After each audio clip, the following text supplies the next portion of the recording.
Hi guys, want classic real comedies, facts, and trivia. Appreciate you being here. Today's video is on Alan Young of Mr. Ed. There's 12 little known facts about Mr. Ed's Alan Young. And we'll start. He grew fascinated with the radio as a child. Alan was bedridden through much of his childhood as a result of asthma, and his form of escape was through the radio, which he would listen to for hours on end. By the time he got to high school, he was hosting his own comedy radio series on the CBC network. That came to an end when he went to serve in the Royal Canadian Navy during World War II. He went into radio pro following the war. After the war, he moved to Toronto and picked things up where they left off on the radio.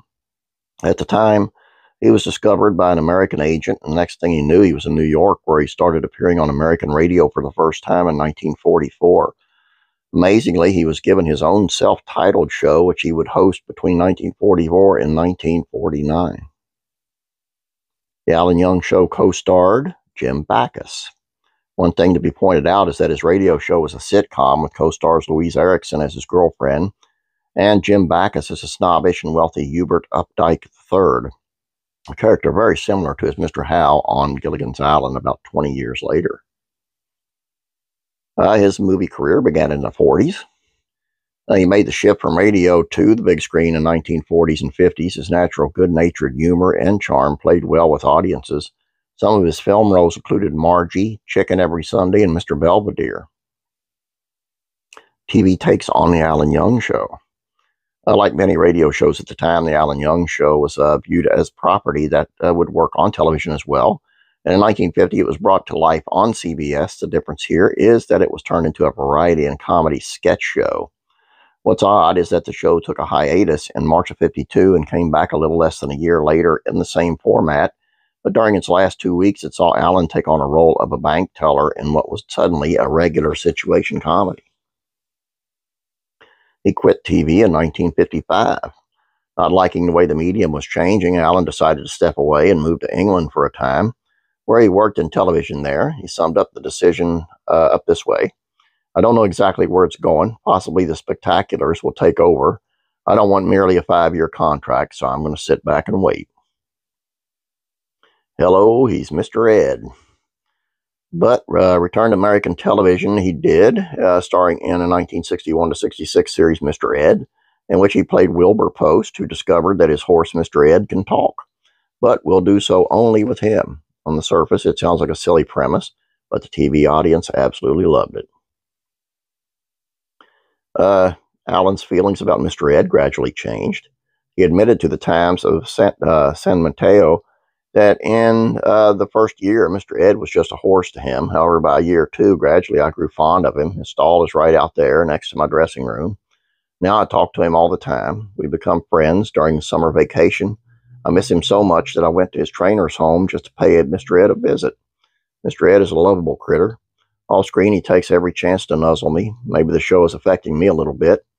Every morning when I come on set, I say hello to him. What worries me is that I find myself waiting for an answer. The challenges of conversation. As production would begin on each episode, Alan would spend about 3 minutes talking to Mr. Ed. If, he said, I put over the idea the horse is doing most of the talking, that's great. It isn't quite as easy as it looks because I have to remember the cues, which while watching Mr. Ed, if he moves around, pokes me, or turns his head away, I have to ad-lib much of the scene. Actually, the horse doesn't do a great deal of talking.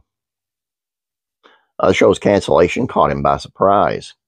Nobody suspected that Mr. Ed would be canceled when it was. In fact, they were reading through the script for the next episode when the word reached them.